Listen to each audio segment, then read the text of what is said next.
Robinson Crusoe, escrita por Daniel Defoe, narrado por Jonathan para nuestros libros y audiolibros. Robinson Crusoe fue publicada en 1719. Es una de las obras más famosas del célebre escritor inglés Daniel Defoe y considerada la primera novela inglesa. Capítulo 2. Cautiverio y evasión. El trato que allí recibí no fue tan terrible como temía al principio, pues no me llevaron al interior del país a la corte del emperador, como le ocurrió al resto de nuestros hombres. El capitán de los corsarios decidió retenerme como parte de su botín, y puesto que era joven y listo y podía serle útil para sus negocios, me hizo su esclavo. Ante este inesperado cambio de circunstancias por el que había pasado de ser un experto comerciante a un miserable esclavo, me sentía profundamente consternado. Entonces, recordé las proféticas palabras de mi padre cuando me advertía que sería un desgraciado y no hallaría a nadie que pudiera ayudarme. Me parecía que estas palabras no podían haberse cumplido más al pie de la letra y que la mano del cielo había caído sobre mí. Me hallaba perdido y sin salvación.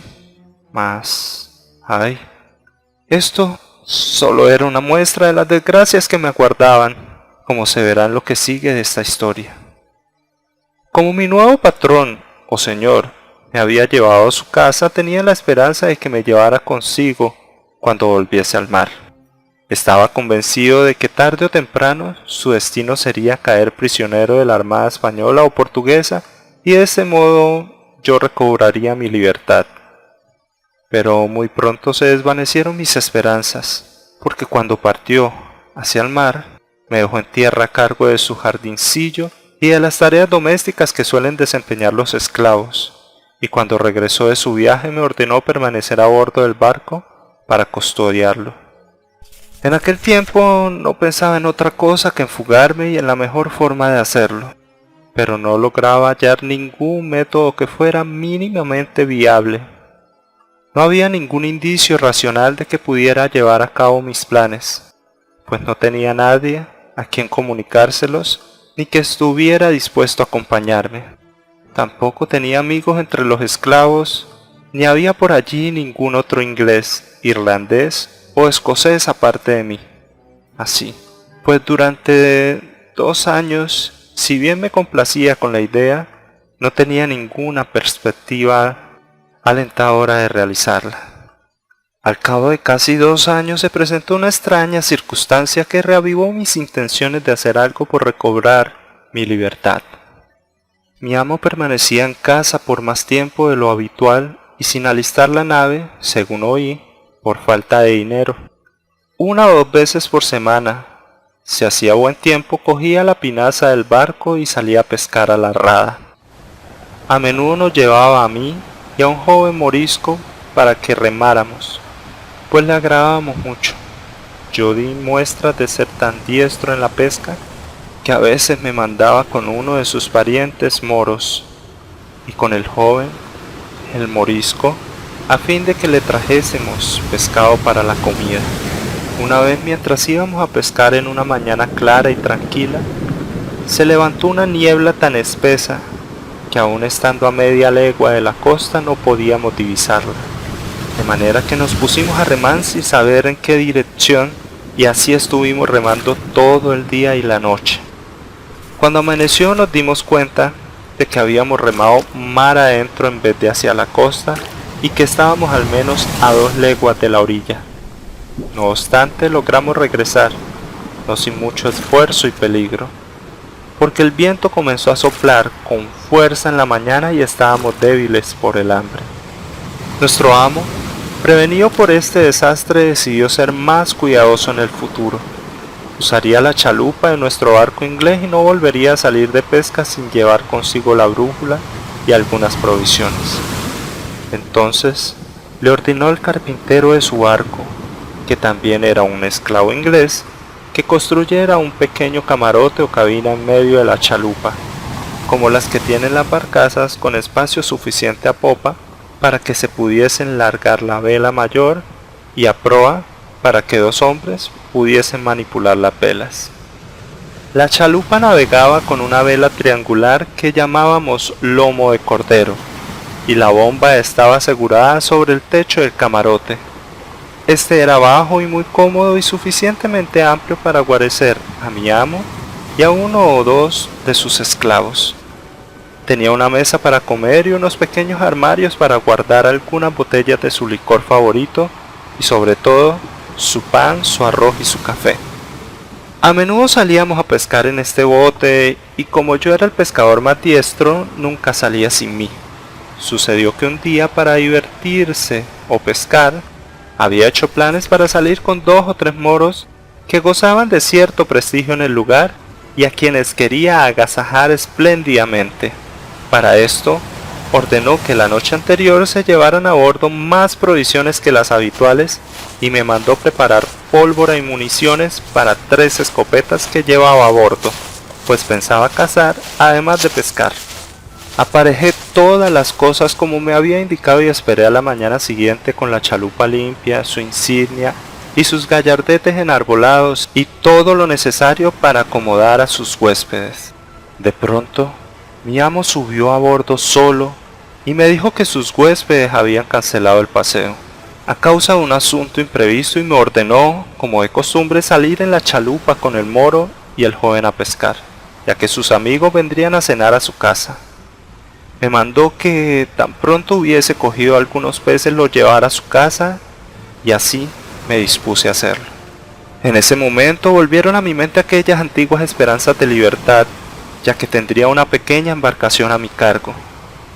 Así, pues, cuando mi amo se hubo marchado, preparé mis cosas, no para pescar, sino para emprender un viaje, aunque no sabía ni me detuve a pensar qué dirección debía tomar, convencido de que cualquier rumbo que me alejara de ese lugar sería el correcto. Mi primera artimaña fue buscar un pretexto para convencer al moro de que necesitábamos embarcar provisiones para nosotros porque no podíamos comernos el pan de nuestro amo.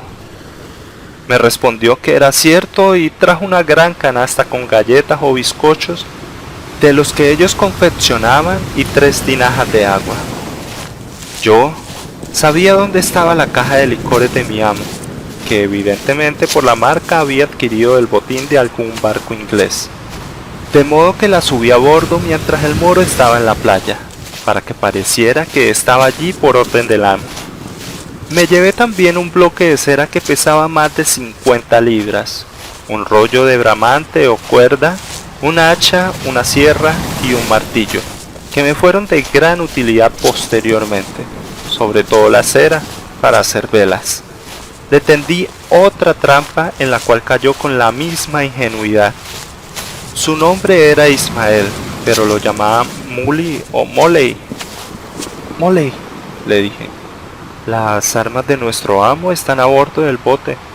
¿No podrías traer un poco de pólvora y municiones? Tal vez podamos cazar algún alcamar. Sé que el patrón guarda las municiones en el barco. Sí, me respondió. Traeré algunas. Apareció con un gran saco de cuero que contenía cerca 1,5 libras de pólvora, quizás más, y otro con municiones que pesaba 5 o 6 libras. También trajo algunas balas y lo subió todo a bordo de la chalupa. Mientras tanto yo había encontrado un poco de pólvora en el camarote de mi amo, con lo que llené uno de los botellones de la caja que estaba casi vacío y eché su contenido en otra botella. De este modo, abastecidos con todo lo necesario, salimos del puerto para pescar. Los del castillo, que estaba a la entrada del pueblo, nos conocían y no nos prestaron atención. A menos de 1 milla del puerto recogimos las velas y nos pusimos a pescar. El viento soplaba del norte-noreste, lo cual era contrario a lo que yo deseaba, ya que si hubiera soplado del sur, con toda seguridad nos habría llevado a las costas de España, por lo menos a la bahía de Cádiz. Mas estaba resuelto a que soplara hacia donde soplara, me alejaría de ese horrible lugar. El resto quedaba en manos del destino. Después de estar un rato pescando y no haber cogido nada, porque cuando tenía algún pez en el anzuelo no lo sacaba para que el moro no lo viera, le dije: aquí no vamos a pescar nada y no vamos a poder complacer a nuestro amo. Será mejor que nos alejemos un poco. Él, sin sospechar nada, accedió y, como estaba en la proa del barco, desplegó las velas. Yo, que estaba en el timón, hice al bote avanzar una legua más y enseguida me puse a fingir que me disponía a pescar.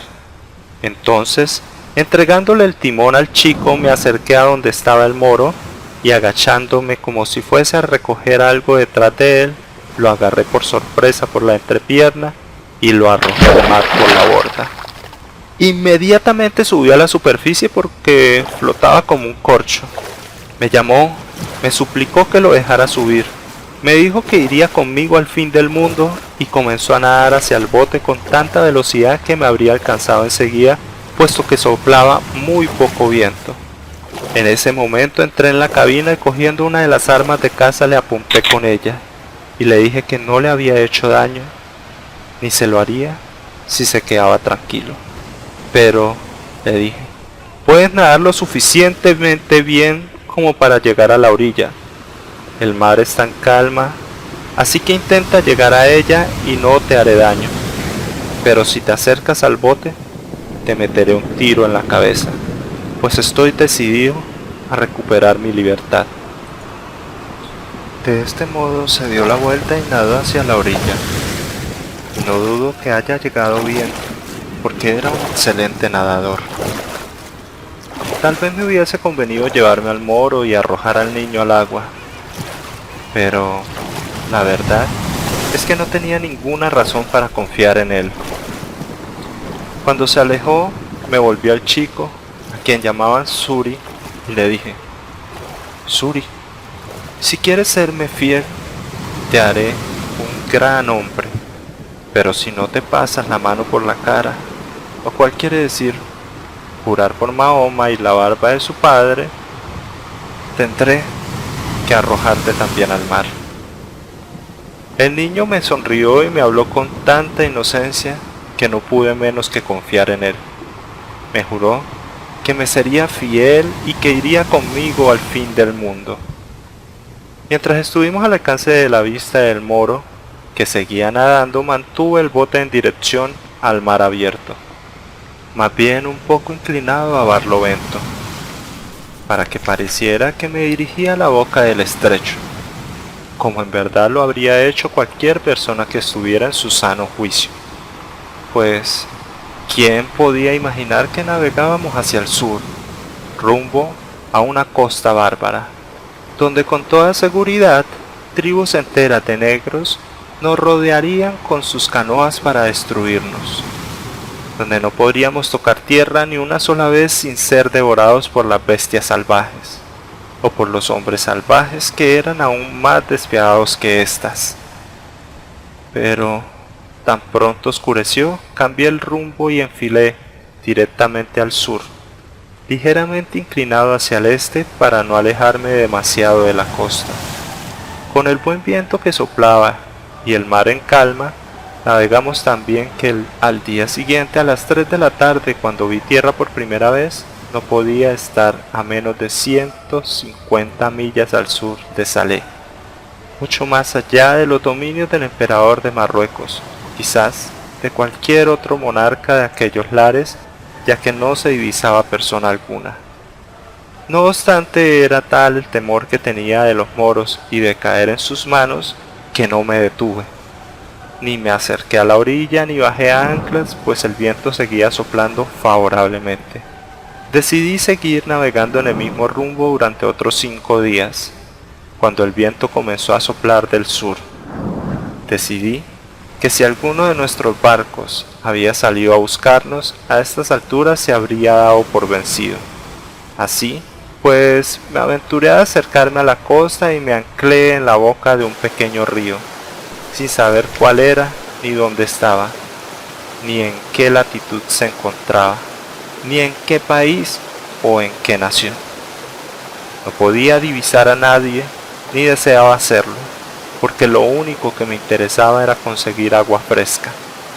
Llegamos al estuario por la tarde y decidimos llegar a nado a la costa tan pronto oscureciera, para explorar el lugar.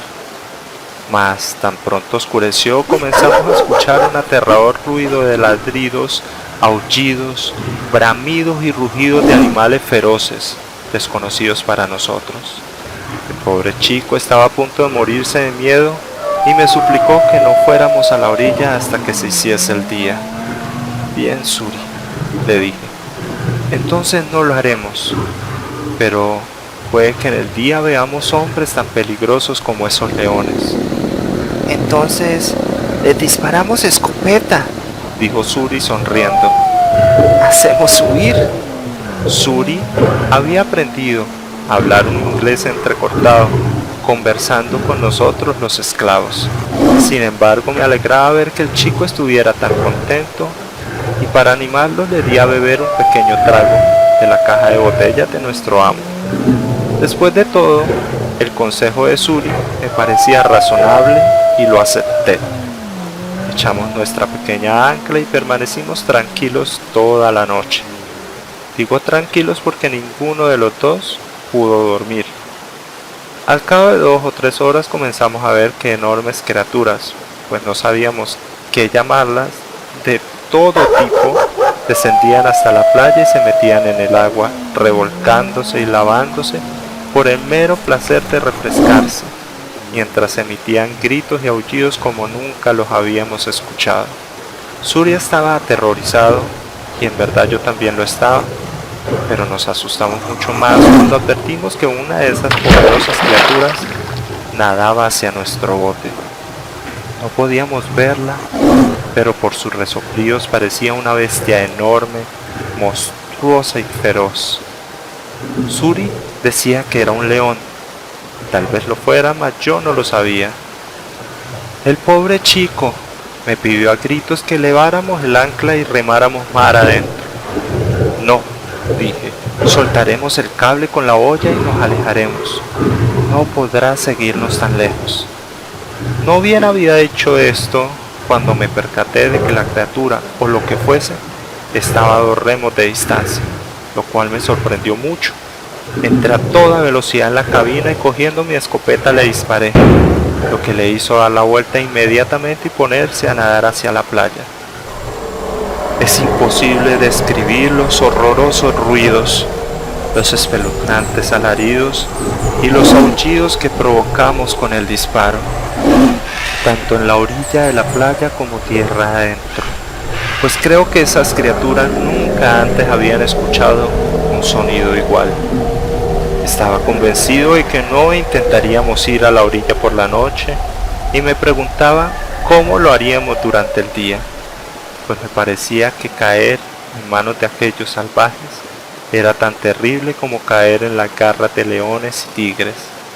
Al menos a nosotros nos lo parecía. Sea como fuere, teníamos que ir a la orilla a por agua, porque no nos quedaba ni una pinta en el bote. El problema era cuándo y dónde hacerlo. Suri decía que si le permitía ir a la orilla con una de las tinajas, intentaría buscar agua y traérmela al bote.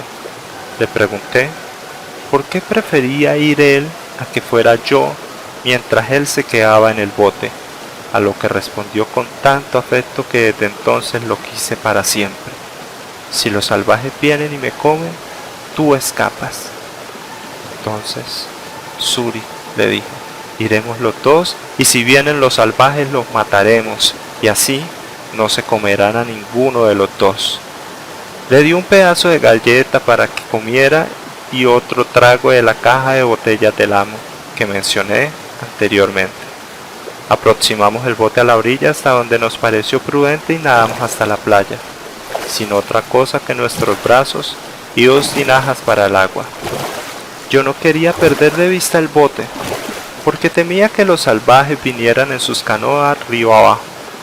El chico, que había visto un terreno bajo como a 1 milla de la costa, se encaminó hacia allí, y al poco tiempo regresó corriendo hacia mí.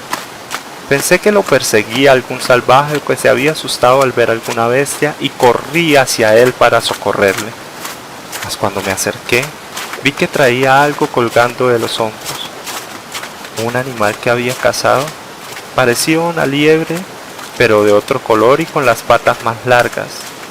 Esto nos alegró mucho porque parecía buena carne, pero lo que en realidad alegró al pobre Suri fue darme la noticia de que había encontrado agua fresca y no había visto ningún salvaje. Poco después descubrimos que no teníamos que pasar tanto trabajo para buscar agua, porque un poco más arriba del estuario en el que estábamos había un pequeño torrente del que emanaba agua fresca cuando bajaba la marea. Así pues, llenamos nuestras tinajas, nos dimos un banquete con la liebre que habíamos cazado y nos preparamos para seguir nuestro camino sin llegar a ver huellas de criaturas humanas en aquella parte de la región. Como ya había hecho un viaje por estas costas, sabía muy bien que las Islas Canarias y las del Cabo Verde se hallaban a poca distancia.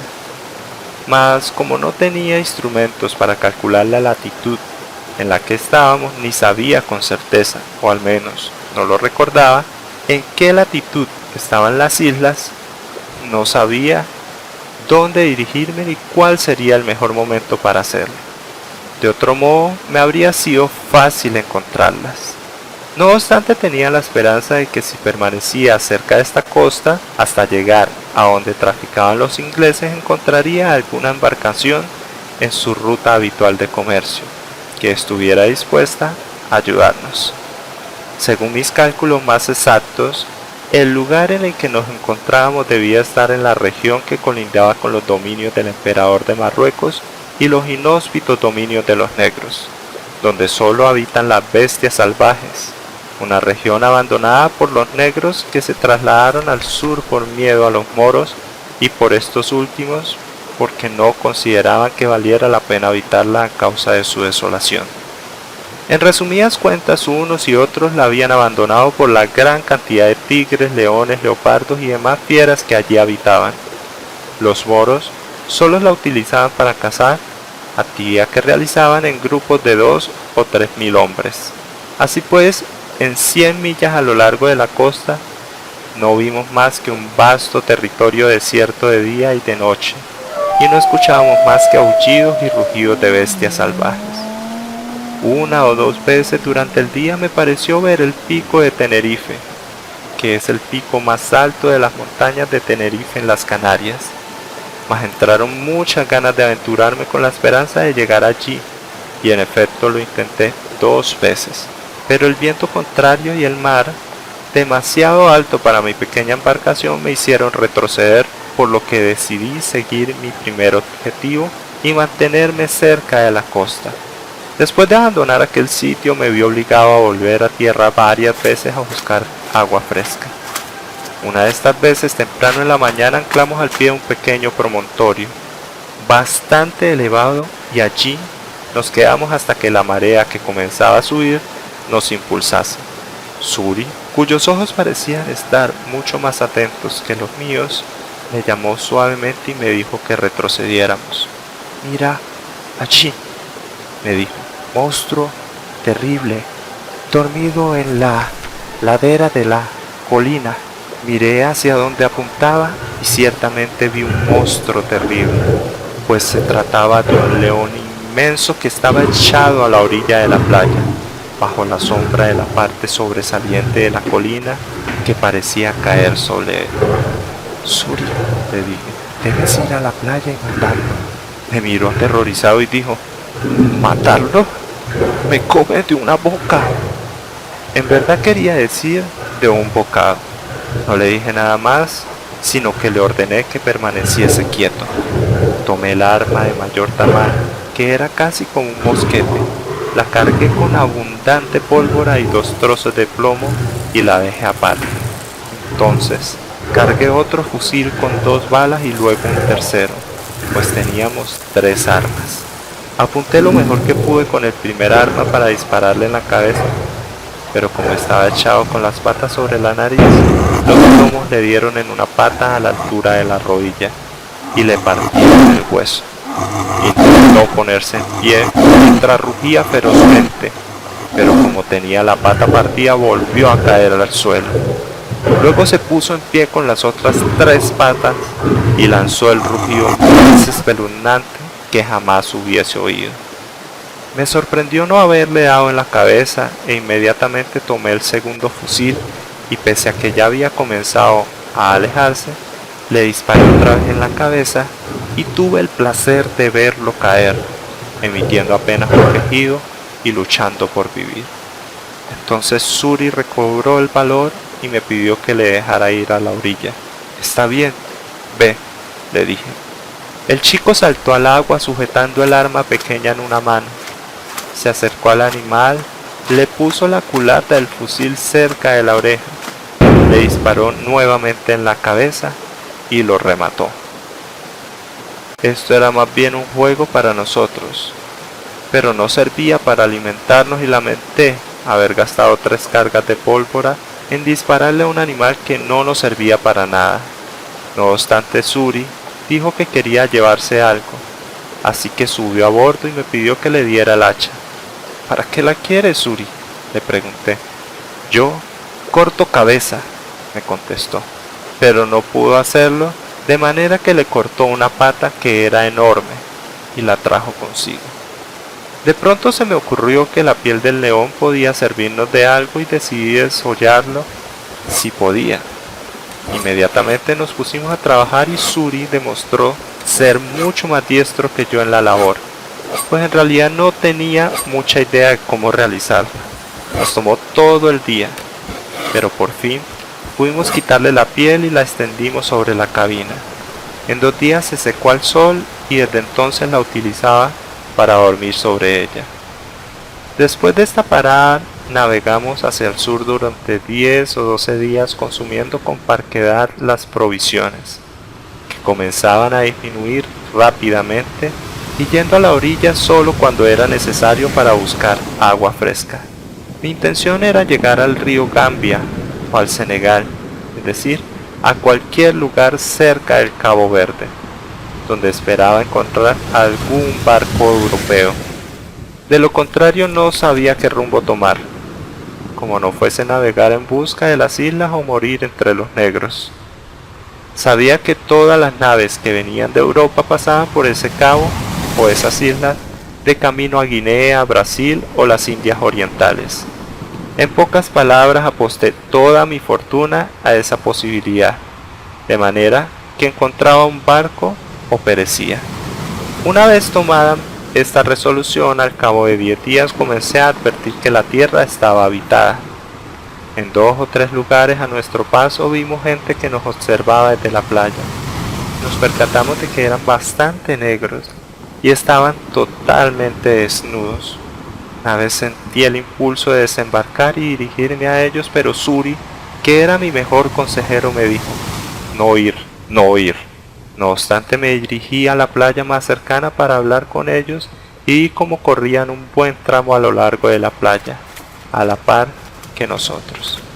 Observé que no llevaban armas con la excepción de uno, que llevaba un palo largo y delgado, que según Suri era una lanza, que arrojaban desde muy lejos y con muy buena puntería. Mantuve pues cierta distancia, pero me dirigí a ellos como mejor pude, por medio de señas sobre todo, para expresarles que buscábamos comida. Con un gesto me dijeron que detuviera el bote y ellos nos traerían algo de carne. Bajé un poco las velas y me quedé a la espera. 2 de ellos corrieron tierra adentro y en menos de media hora estaban de vuelta con 2 piezas de carne seca y un poco de grano, del que se cultiva en estas tierras. Aunque no sabíamos qué era ni una cosa ni la otra, las aceptamos gustosamente. El siguiente problema era cómo recoger lo que nos ofrecían, pues yo no me atrevía a acercarme a la orilla y ellos estaban tan aterrados como nosotros. Entonces se les ocurrió una forma de hacerlo que resultaba segura para todos. Dejaron los alimentos en la playa y se alejaron, deteniéndose a una gran distancia hasta que nosotros los subimos todo a bordo. Luego volvieron a acercarse. Les hicimos señas de agradecimiento porque no teníamos nada que darles a cambio. Sin embargo, en ese mismo instante surgió la oportunidad de agradecerles el favor, porque mientras estaban en la orilla se acercaron 2 animales gigantescos. Uno venía persiguiendo al otro según nos parecía, con gran saña, desde la montaña hasta la playa. No sabíamos si era un macho que perseguía a una hembra, ni si estaban en son de juego o pelea. Tampoco sabíamos si esto era algo habitual, pero nos inclinábamos más hacia la idea contraria. En primer lugar, porque estas bestias famélicas suelen aparecer solamente por la noche. En segundo lugar, porque la gente estaba aterrorizada, en especial las mujeres. El hombre que llevaba la lanza no huyó, aunque el resto sí lo hizo. Los dos animales se dirigieron hacia el agua y al parecer no tenían intención de atacar a los negros. Se zambulleron en el agua y comenzaron a nadar como si solo hubiesen ido allí por diversión. A cabo un rato uno de ellos comenzó a acercarse a nuestro bote más de lo que yo hubiese deseado, pero yo le apunté con el fusil que había cargado a toda prisa y le dije a Suri que cargara a los otros dos. Tan pronto se puso a mi alcance, disparé y le di justo en la cabeza. Se hundió en el acto, pero enseguida salió a flote. Volvió a hundirse y nuevamente salió a flote, como si se estuviese ahogando, lo que en efecto hacía. Rápidamente se dirigió a la playa, pero entre la herida mortal que le había propinado y el agua que había tragado, murió antes de llegar a la orilla. No es posible expresar el asombro de estas pobres criaturas ante el estallido y el disparo de mi arma. Algunos, según parecía, estaban a punto de morirse de miedo y cayeron al suelo como muertos por el terror. Mas, cuando vieron que la bestia había muerto y se hundía en el agua, mientras yo les hacía señas para que se acercaran a la playa, se armaron de valor y se dieron a su búsqueda. Fui yo quien la descubrió por la mancha de la sangre en el agua y con la ayuda de una cuerda con la que até el cuerpo y cuyo extremo luego les arrojé, los negros pudieron arrastrarlo hasta la orilla. Era un leopardo de lo más curioso, que tenía unas manchas admirables delicadas. Los negros levantaron las manos con admiración hacia aquello que había utilizado para matarlo. El otro animal, asustado con el resplandor y el ruido del disparo, nadó hacia la orilla y se metió directamente en las montañas, de donde habían venido, pero a esa distancia no podía saber qué era. Me di cuenta enseguida que los negros querían comerse la carne del animal. Estaba dispuesto a dársela a modo de favor personal y les hice señas para que la tomaran, ante lo cual se mostraron muy agradecidos. Inmediatamente se pusieron a desollarlo y como no tenían cuchillo, utilizaban un tronco de madera muy afilado con el que le quitaron la piel tanto o más rápidamente que lo que hubiésemos tardado en hacerlo Suri y yo con un cuchillo. Me ofrecieron un poco de carne que yo rechacé, fingiendo que se la daba toda a ellos, pero les hice señas de que quería la piel, la cual me entregaron gustosamente y además me trajeron muchas más de sus provisiones, que aún sin saber lo que eran, acepté de buen agrado. Entonces les indiqué, por señas, que quería un poco de agua y di la vuelta a una de las tinajas para mostrarles que estaba vacía y que quería llenarla. Rápidamente llamaron a algunos de sus amigos y aparecieron dos mujeres con un gran recipiente de barro, seguramente cocido al sol. Lo llevaron hasta la playa del mismo modo que antes lo habían hecho con los alimentos, y yo envié a Suri a la orilla con las tinajas que trajo de vuelta llenas. Las mujeres, al igual que los hombres, estaban desnudas. Provisto de raíces, grano y agua, abandoné a mis amistosos negros y seguí navegando unos 11 días sin tener que acercarme a la orilla. Entonces vi que a unas 4 o 5 leguas de distancia la tierra se prolongaba mar adentro. Como el mar estaba en calma, recorrimos, bordeamos la costa una gran distancia para llegar a la punta y cuando nos disponíamos a doblarla, a un par de leguas de la costa, divisé tierra al otro lado. Deduje con toda probabilidad que se trataba del Cabo Verde y que aquellas islas que podíamos divisar eran las islas del Cabo Verde. Sin embargo, se encontraban a gran distancia y no sabía qué hacer, pues de ser sorprendido por una ráfaga de viento, no podría llegar ni a una ni a la otra parte. Ante esta disyuntiva me detuve a pensar y bajé el camarote, dejándole el timón a Suri. De pronto lo sentí gritar: ¡Capitán! ¡Capitán! ¡Un barco con vela! El pobre chico estaba fuera de sí a causa del miedo. pues pensaba que podía ser uno de los barcos de su amo, que nos estaba buscando, pero yo sabía muy bien que desde hacía tiempo estábamos fuera de su alcance. De un salto salí de la cabina y no solo pude ver el barco, sino también de dónde era. Se trataba de un barco portugués que, según me parecía, se dirigía a la costa de Guinea en busca de esclavos. Mas, cuando me fijé en el rumbo que llevaba, advertí que se dirigía a otra parte y al parecer no se acercaría más a la costa. Entonces me lancé mar adentro, todo lo que pude decidido si era posible hablar con ellos. Aunque desplegamos todas las velas, me di cuenta de que no podríamos alcanzarlos y desaparecía antes de que yo pudiera hacerle cualquier señal.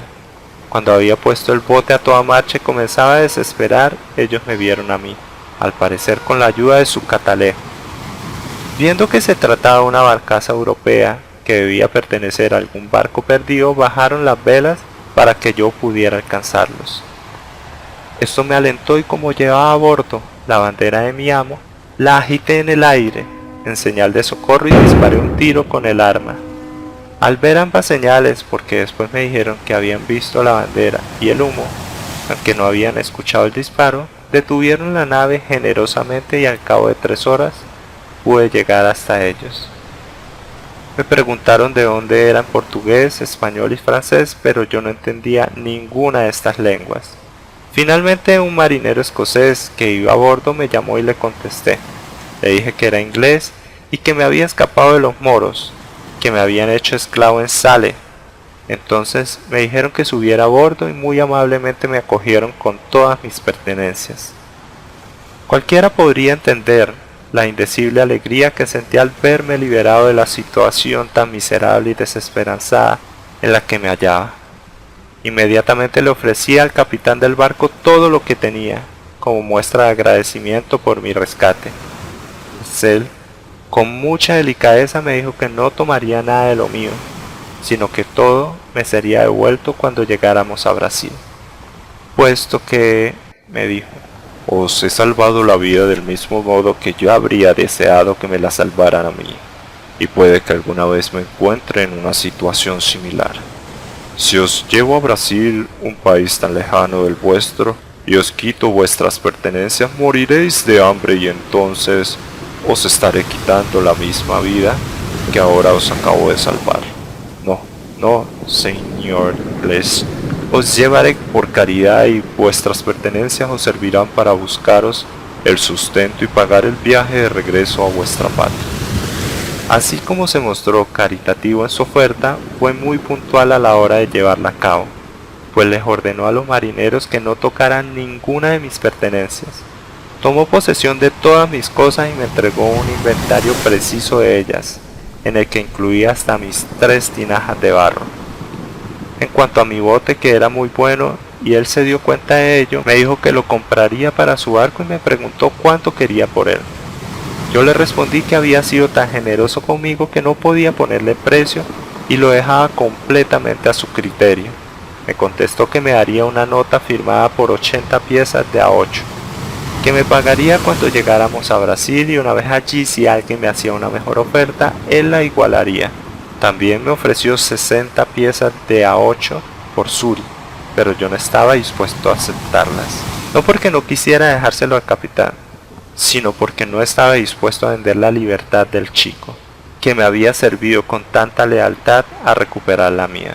Cuando le expliqué mis razones al capitán, le parecieron justas y me propuso lo siguiente: que se comprometía a darle al chico un testimonio por el cual obtendría su libertad en 10 años si se convertía al cristianismo.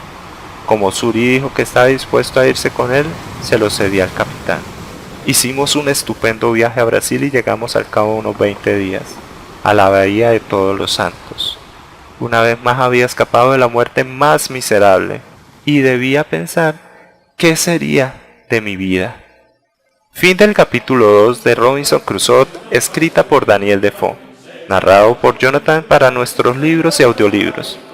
Si les gustó este audiolibro, pulsa me gusta, compártanlo en todas sus redes sociales y deja tus comentarios. Toda la información de las redes sociales, correo electrónico y página oficial la encuentran en la descripción. Puedes encontrar otros audiolibros en el canal de YouTube de nuestros libros y audiolibros. No olvides suscribirte. Me gustaría saber qué otros libros quieres escuchar. Cuídense mucho y gracias por escucharnos.